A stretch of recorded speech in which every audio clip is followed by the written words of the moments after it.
El hombre de los lobos. Resumen. Primera parte. El hombre de los lobos.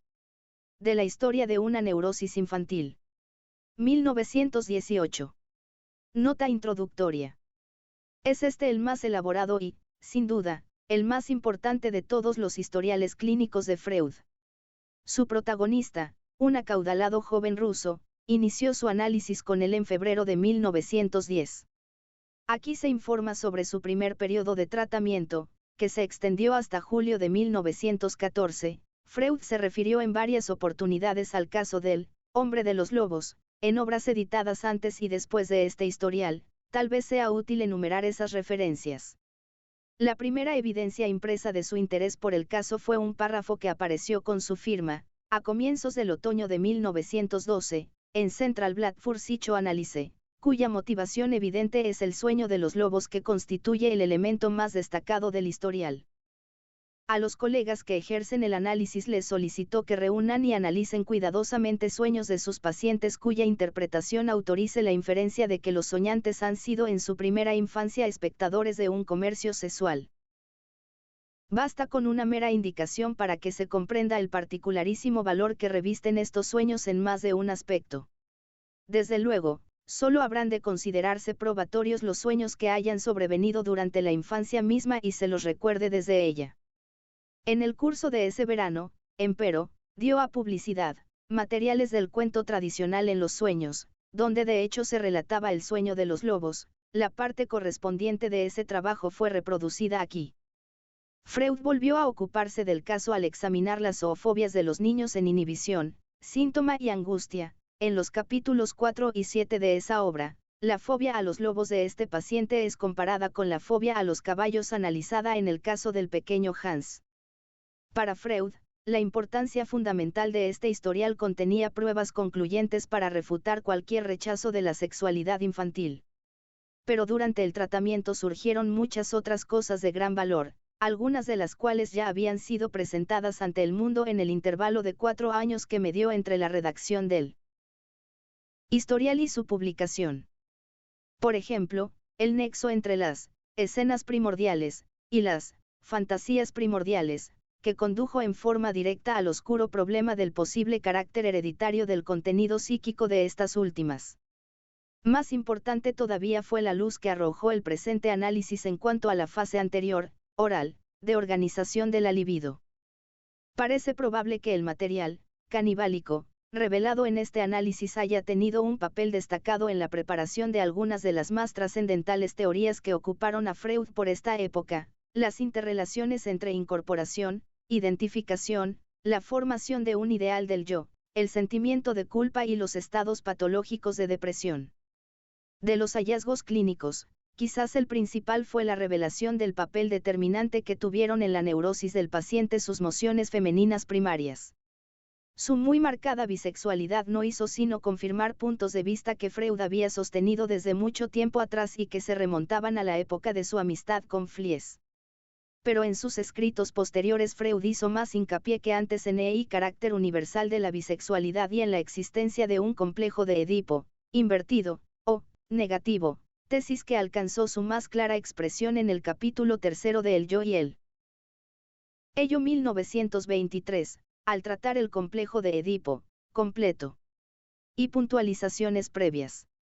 El caso clínico sobre el que informaré aquí, si bien solo de manera fragmentaria, se singulariza por cierto número de particularidades que es preciso poner de relieve antes de pasar a su exposición. Se trata de un joven que sufrió un quebranto patológico a los 18 años, tras una infección de gonorrea, cuando entró en tratamiento psicoanalítico. Varios años después, era una persona por completo dependiente e incapaz de sobrellevar la existencia. Había vivido de tilde manera cercana a la normal los 10 años de su mocedad transcurridos hasta el momento en que contrajo la enfermedad, aprobando sin grandes problemas sus estudios secundarios. Pero en su primera infancia estuvo dominado por una grave perturbación neurótica que se inició, poco antes de cumplir los 4 años, como una histeria de angustia, zoofobia, se traspuso luego en una neurosis obsesiva de contenido religioso, y sus ramificaciones llegaron hasta su 10º año. Solo esta neurosis infantil será tema de mis comunicaciones. Es posible anotar que por su causa el enfermo pasó largo tiempo en sanatorios alemanes y fue clasificado en esa época por las autoridades competentes como un caso de insania maníaco-depresiva. Ese diagnóstico era sin duda aplicable al padre del paciente, cuya vida, rica en actividad y en intereses, se había visto perturbada por repetidos ataques de depresión grave. Pero en cuanto al hijo, en varios años de observación no pude registrar alternancia ninguna del talante que por su intensidad o las condiciones de su emergencia fuese desproporcionada con respecto a la situación psíquica visible. Mi descripción tratará entonces de una neurosis infantil que no fue objeto de análisis mientras persistía, sino solo 15 años después de pasada el análisis consumado en el propio niño neurótico parecerá de antemano más digno de confianza, pero su contenido no puede ser muy rico. Será preciso prestar al niño demasiadas palabras y pensamientos, y aún así los estratos más profundos pueden resultar impenetrables para la conciencia. Es lícito aseverar que los análisis de neurosis de la infancia pueden ofrecer un interés teórico particularmente grande. El servicio que prestan a la recta comprensión de las neurosis de los adultos equivale, más o menos, al que los sueños de los niños brindan respecto de los de aquellos. Lo que ocurre es que en ellos sale a la luz de manera inequívoca lo esencial de la neurosis porque están ausentes las numerosas estratificaciones que se depositan luego. El estudio de las neurosis de la infancia prueba la total ineptitud de esos superficiales o forzados intentos de reinterpretación. Demuestra en cuán sorprendente medida las fuerzas pulsionales libidinosas, que tan de buena gana se desmienten, participan en la conformación de la neurosis, y permite discernir la ausencia de unas aspiraciones a remotas metas culturales de las que el niño, por cierto, nada sabe, y que por tanto no pueden significar nada para él. Otro rasgo que realza el interés del análisis aquí comunicado se relaciona estrechamente con la gravedad de la neurosis y la duración de su tratamiento. Los análisis que obtienen un resultado favorable en breve lapso quizá resulten valiosos para el sentimiento de sí del terapeuta y demuestren la significación médica del psicoanálisis, pero las más de las veces son infecundos para el avance del conocimiento científico. Solo se puede aprender algo nuevo de análisis que ofrecen particulares dificultades, cuya superación demanda mucho tiempo. Únicamente en estos casos se consigue descender hasta los estratos más profundos y primitivos del desarrollo anímico y recoger desde ahí las soluciones para los problemas de las conformaciones posteriores. Uno se dice entonces que, en rigor, solo merece llamarse análisis el que ha avanzado hasta ese punto. Desde luego, un caso único no enseña todo cuanto se querría saber. El caso clínico que aquí se describe no dejó nada que desear. Los primeros años de tratamiento apenas si lograron cambio alguno. No obstante ello, una feliz constelación de circunstancias externas permitió continuar el ensayo terapéutico. Ateniéndome al punto de vista del médico, solo puedo enunciar que en casos semejantes, si quiere averiguar y conseguir algo, él debe comportarse de manera tan atemporal, como lo inconsciente mismo, lo podrá lograr si es capaz de renunciar a una ambición terapéutica de cortas miras. El paciente de quien trato aquí se atrincheró durante largo tiempo tras una postura inabordable de dócil apatía. Escuchaba, comprendía, pero no permitía aproximación alguna. Su intacta inteligencia estaba como cortada de las fuerzas pulsionales que gobernaban su comportamiento en las escasas relaciones vitales que le restaban. Hizo falta una prolongada educación para moverlo a participar de manera autónoma en el trabajo, y cuando a raíz de este empeño emergieron las primeras liberaciones, él suspendió al punto el trabajo a fin de prevenir ulteriores alteraciones y mantenerse cómodo en la situación establecida. Su horror a una existencia autónoma era tan grande que contrarrestaba todas las penurias de la condición de enfermo. Para superarlo, se halló un único camino. Me vi precisado a esperar hasta que la ligazón con mi persona deviniera lo bastante intensa para equilibrarlo, y en ese momento hice jugar este factor en contra del otro. Resolví, no sin orientarme por buenos indicios en cuanto a la oportunidad, que el tratamiento debía terminar en cierto plazo, independientemente de cuán lejos se hubiera llegado. Estaba decidido a respetar ese plazo. El paciente terminó por creer en la seriedad de mi propósito.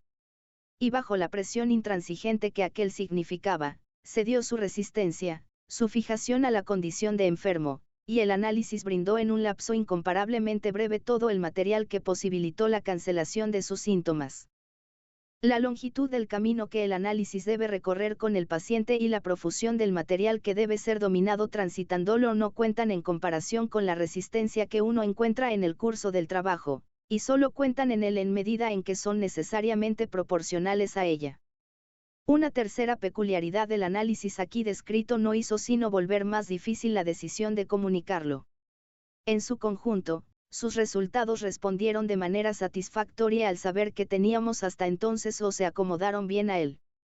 Exhorté al paciente a ejercer la crítica más severa sobre sus recuerdos, pero no halló nada de improbable en sus enunciados y los reafirmó. 2 panoramas sobre el ambiente del enfermo y su historial clínico. No puedo escribir la historia de mi paciente en términos puramente históricos o pragmáticos, no puedo brindar ni un historial clínico ni uno del tratamiento, sino que me veré precisado a combinar entre sí ambos modos de exposición. Empezaré por pintar el mundo del niño y por comunicar de su historia infantil todo aquello que se averiguó sin esfuerzo y a lo largo de varios años no fue ni completado ni aclarado más. Sus padres se casaron jóvenes, siguen viviendo un matrimonio dichoso sobre el que pronto las enfermedades de ambos arrojan las primeras sombras, las afecciones abdominales de la madre y los primeros ataques de desazón del padre, que lo habían llevado a ausentarse de la casa. A causa de sus achaques la madre se dedicaba relativamente poco a sus hijos. No es hijo único, le precede una hermana 2 años mayor, vivaracha, inteligente y prematuramente díscola, que desempeñaría un importante papel en su vida. Lo cuida un aya, por lo que recuerda, era una anciana inculta, de humilde origen, que le demostraba incansable ternura. Le hace las veces de sustituto de un hijo propio que ella perdiera temprano. La familia vive en una finca que para los veranos es trocada por otra. La gran ciudad no está lejos de estas 2 propiedades agrarias. Constituye un punto de fractura en su infancia el momento en que sus padres venden ambas fincas y se instalan en la ciudad. En verano los padres suelen partir de viaje unas semanas. Un recuerdo encubridor le muestra cómo él, junto a su aya, contempla alejarse el carruaje que lleva a su padre, su madre y su hermana, y luego regresa tranquilo a la casa.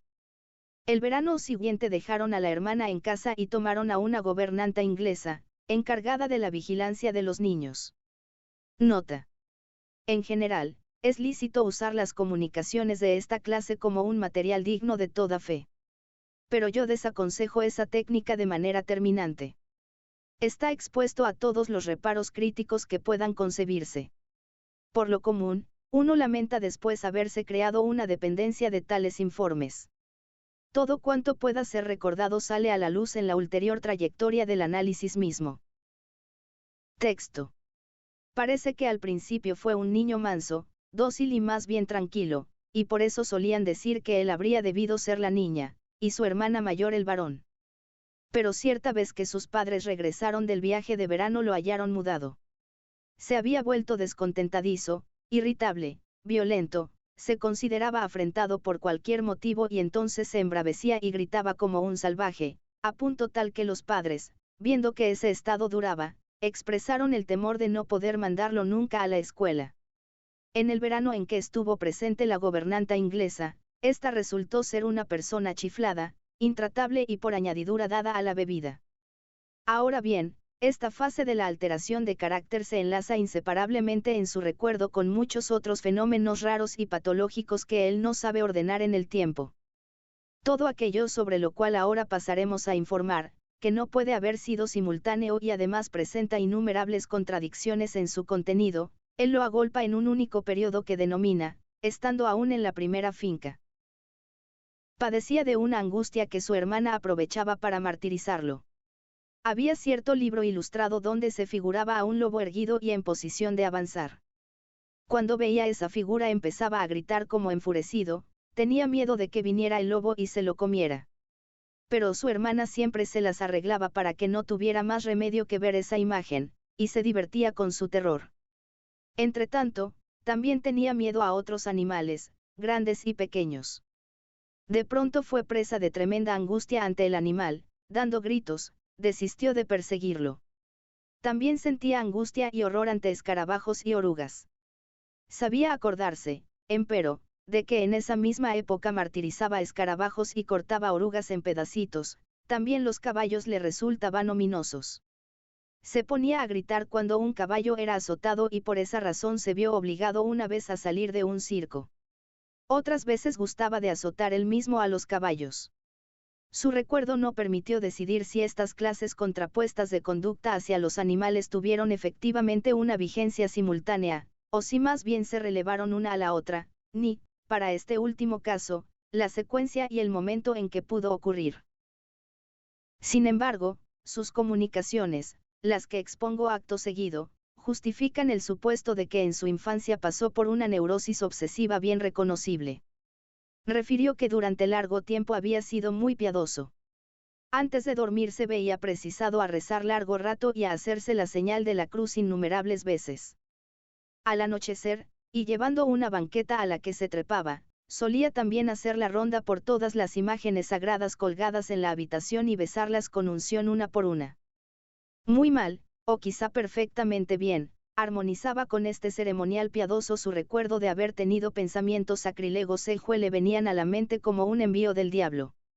Era obligado a pensar, Dios cochino, o, Dios caca.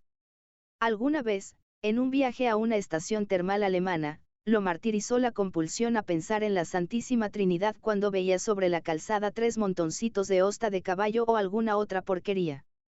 Por esa época observaba también un curioso ceremonial cuando veía gente que le causaba pena, pordioseros, tullidos, ancianos, debía aspirar con ruido para no volverse como ellos y en ciertas otras condiciones, también inspirar con fuerza. Desde luego, me pareció evidente suponer que esos síntomas nítidos de neurosis obsesiva pertenecieron a una época y a un estadio de desarrollo algo más tardíos que los signos de angustia y acciones crueles hacia animales. Los años más maduros del paciente estuvieron regidos por una relación muy desfavorable con su padre, quien, por ese tiempo, tras repetidos ataques de depresión, no podía ocultar los costados patológicos de su carácter. En los primeros años de su infancia esa relación había sido muy tierna, como lo atestiguaba el recuerdo del hijo. Fue al terminar la niñez cuando sobrevino una enajenación entre él y el padre. Era indudable que éste prefería a la hija, lo cual lo afrentó mucho. Más tarde se volvió dominante la angustia frente al padre. Más o menos hacia el 8º año desaparecieron todos los fenómenos que el paciente atribuye a la fase de su vida iniciada con su conducta díscola. Según cree el enfermo, se dieron al influjo de los maestros y educadores que reemplazaron a las personas de sexo femenino encargadas de su crianza. Y las noticias sobre aquellos problemas más tempranos solo pudieron obtenerse cuando la trayectoria del análisis nos alejó por un tiempo del presente, constriñéndonos a transitar por el desvío de esa época primordial infantil. 3. La seducción y sus consecuencias inmediatas. Como es natural, la primera conjetura apuntó a la gobernanta inglesa durante cuya presencia sobrevino la alteración del niño. Referidos a ella, se conservan 2 recuerdos encubridores incomprensibles en sí mismos. Una vez que marchaba delante, dijo a los que venían detrás, pero miren Mirabitou. Otra vez que iban en coche se le voló el sombrero, para gran satisfacción de los hermanitos. Esto apuntaba al complejo de castración y podía admitir esta construcción. Una amenaza de ella dirigida al niño habría contribuido mucho a la génesis de su comportamiento anormal. Como efecto inmediato de esa formulación emergieron sueños que no fue posible interpretar acabadamente, pero que siempre parecían jugar con un mismo contenido. Hasta donde se los podía comprender, se trataba en ellos de acciones agresivas del muchacho hacia su hermana o hacia la gobernanta, y de reprimendas y correctivos enérgicos por ese motivo. Como si, después del baño, hubiera querido desvestir a su hermana, arrancarle las vestiduras, o velos, y cosas de este tenor. Solo podía tratarse de fantasías que el soñante se hubiera formado acerca de la infancia en algún momento, probablemente en su pubertad, y que ahora volvían a aflorar en forma harto irreconocible. Nuestro entendimiento sobrevino de golpe cuando el paciente se acordó de manera repentina de este hecho. Su hermana, siendo él, todavía muy pequeño, en la primera finca, lo había seducido a incurrir en manejos sexuales. Primero acudió el recuerdo de que en el excusado, que los niños a menudo usaban en común, ella le propuso, enseñémonos la cola, y la acción siguió a la palabra. Después de esto acudió lo más esencial de la seducción, con todos sus detalles de tiempo y lugar. Fue en la primavera, en una época en que el padre estaba ausente, los niños jugaban en el suelo en una habitación, mientras la madre hacía labores en la vecina. La hermana le agarró el miembro, jugó con este y tras eso dijo a modo de explicación unas cosas inconcebibles sobre la ñaña. Que la ñaña hacía lo mismo con toda la gente, por ejemplo con el jardinero, lo ponía dado vuelta y luego le agarraba los genitales. Esto permitió entender con evidencia las fantasías hasta ese momento colegidas. Estaban destinadas a extinguir el recuerdo de un suceso que más tarde pareció chocante al viril sentimiento de sí del paciente, reemplazando la verdad histórica por un opuesto de deseo.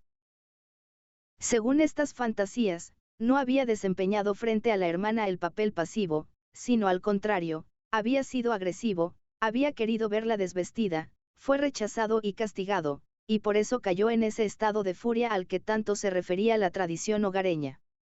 También era adecuado al fin entretejer a la gobernanta en este relato de invención, puesto que su madre y su abuela le habían atribuido lo principal de la culpa por sus ataques de furia.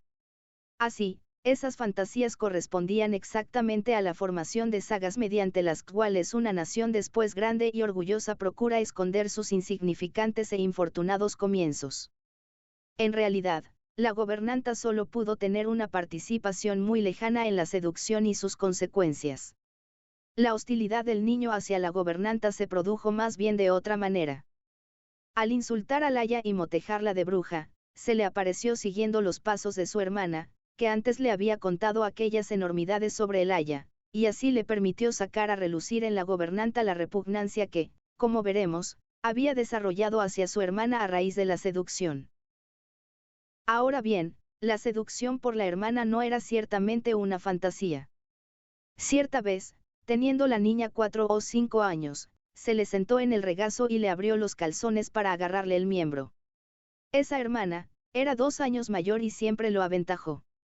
De niña fue como un varoncito, indomeñable, y luego inició un brillante desarrollo intelectual, se destacó por una inteligencia aguda y realista, prefirió en sus estudios las ciencias naturales. Poco después, en un segundo viaje, se envenenó y murió lejos del hogar. Era una de las pruebas, en modo alguno la única, de la considerable herencia neuropática de la familia. Un tío, hermano del padre, murió, tras largos años, de llevar una existencia solitaria, con signos que permiten inferir una neurosis obsesiva grave. Buen número de los parientes colaterales estuvieron, y están, afectados de perturbaciones neuróticas leves. Para nuestro paciente, su hermana fue en la niñez, y prescindiendo por ahora de la seducción, una incómoda competidora en el reconocimiento de los padres, sentía como algo muy opresivo la superioridad de ella, mostrada despiadadamente. Le envidió después el respeto que su padre testimoniaba a sus aptitudes y logros intelectuales, mientras que él, inhibido en ese terreno a partir de su neurosis obsesiva, debía conformarse con una mediocre estima.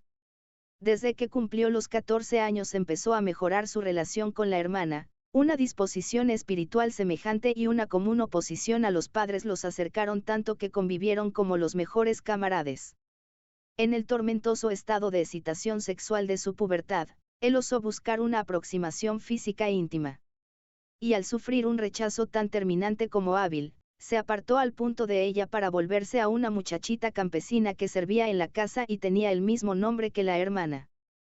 Con esto consumaba un paso decisivo para su elección de objeto heterosexual, pues todas las muchachas de quienes se enamoró después, a menudo bajo los signos más nítidos de la compulsión, fueron igualmente personas de servicio cuya formación e inteligencia eran por fuerza muy inferiores a las suyas.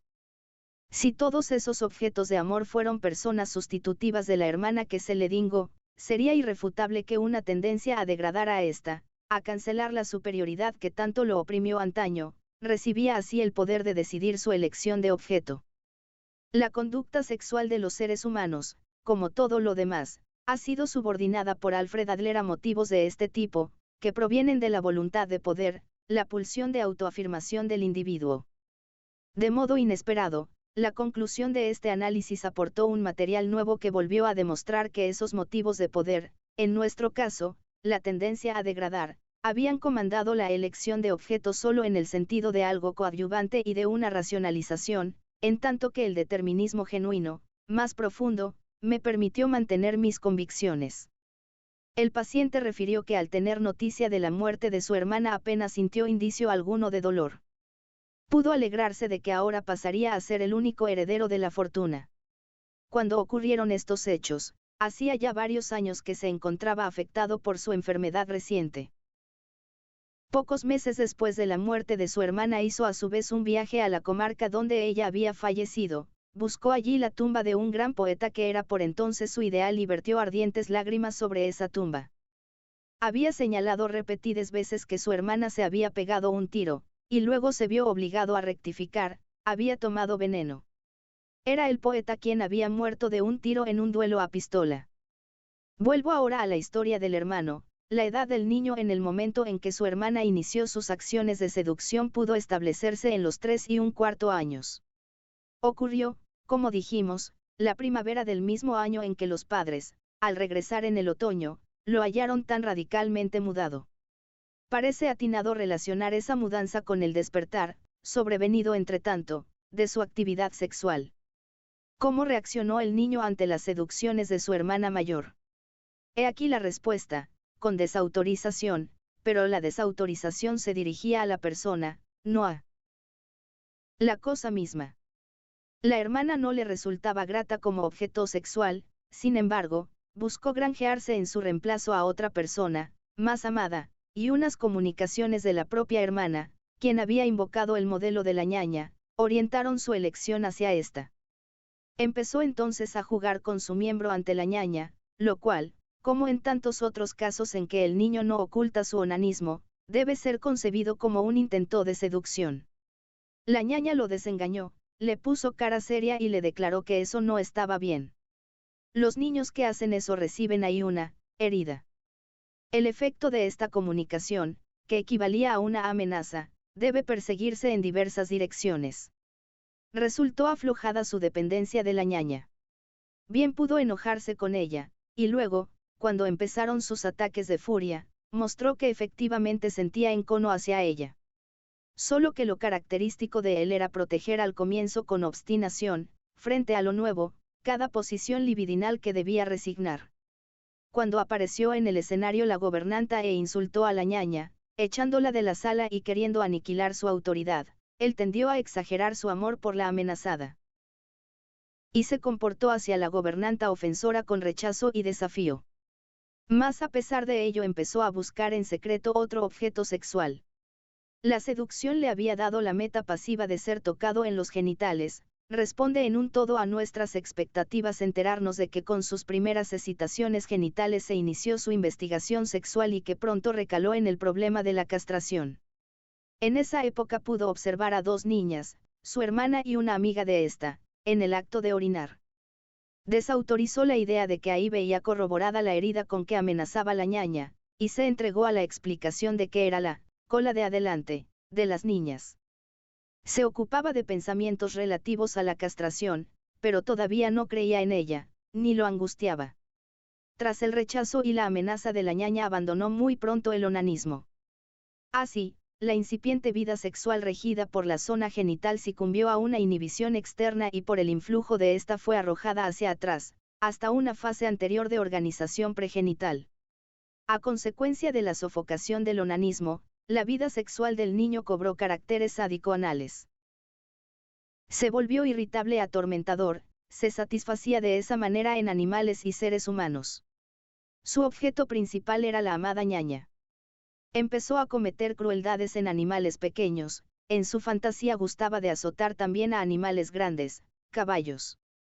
Eran, pues, unos quehaceres enteramente activos, sádicos. Es muy digno de tenerse en cuenta que en el recuerdo del paciente emergieran también fantasías simultáneas de tipo muy diverso, su contenido, unos muchachos eran castigados y azotados, en particular, les pegaban en el pene, y es fácil colegir a quién servían estos objetos anónimos como chivo expiatorio, a partir de otras fantasías que pintaban cómo el sucesor del trono era encerrado en una habitación y azotado. El sucesor del trono era sin duda él mismo, por tanto, el sadismo se había vuelto hacia la persona propia en la fantasía, dando un vuelco hacia el masoquismo. El detalle de que precisamente el miembro sexual recibiera el castigo permite deducir que en esa transmutación ya participaba un sentimiento de culpa referido al onanismo.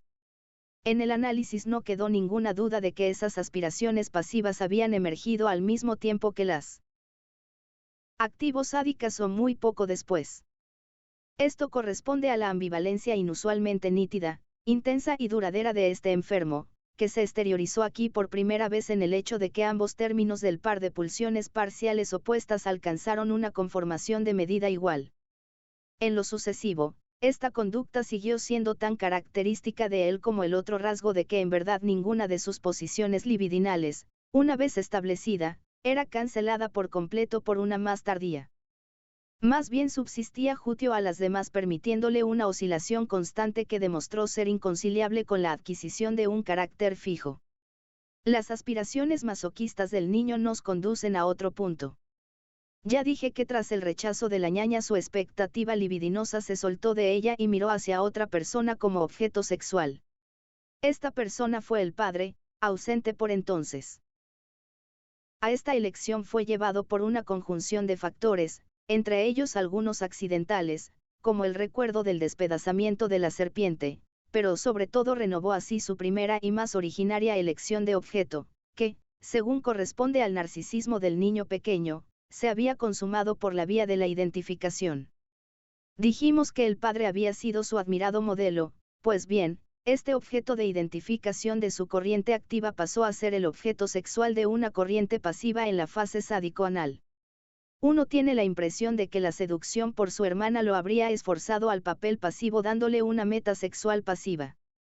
Bajo el continuado influjo de esta vivencia describe ahora la trayectoria que va desde la hermana, pasando por la ñaña, hasta el padre, desde la postura pasiva hacia la mujer hasta la misma postura hacia el varón, con lo cual, empero, no hacía sino hallar el anudamiento con su temprana fase de desarrollo espontáneo. Ahora de nuevo era el padre su objeto. La identificación era relevada por la elección de objeto de acuerdo con el desarrollo más elevado, y la mudanza de la postura activa en pasiva era el resultado. Y el signo de la seducción sobrevenida en el ínterin.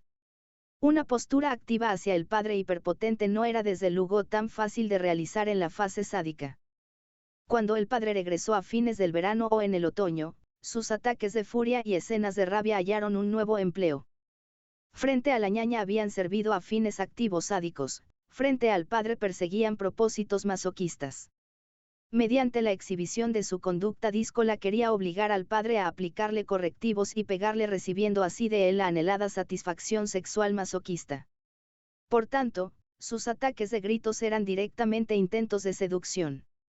Y en consonancia con la motivación del masoquismo, habría hallado en tales correctivos al mismo tiempo la satisfacción de su sentimiento de culpa.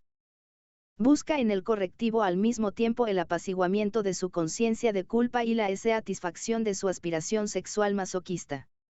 Ahora bien, debemos la ulterior aclaración de nuestro caso clínico al recuerdo, emergido con gran nitidez, de que todos los síntomas de angustia solo se presentaron como signos de la alteración de carácter a partir de cierto suceso. Antes no había existido ninguna angustia, e inmediatamente después del suceso la angustia se exteriorizó en forma martirizadora. El momento temporal de esta mudanza puede indicarse con certeza, fue muy poco antes de cumplir el paciente sus 4 años. Así, su infancia, de la que nos propusimos ocuparnos, se descompone, merced a este punto de apoyo, en 2 fases, una primera de conducta díscola y perversidad, desde la seducción a los 3¼ años hasta los 4 años, y una subsiguiente más prolongada, en la que predominan los signos de la neurosis. Ahora bien, el suceso que permite esta separación no fue un trauma externo, sino un sueño del que despertó con angustia. Podrá encontrar el audio completo del texto en nuestro canal de Spotify, Sentae, MX. Podcast, Audiotextos de psicoanálisis. Vea el link que se encuentra más abajo en la descripción de este audio.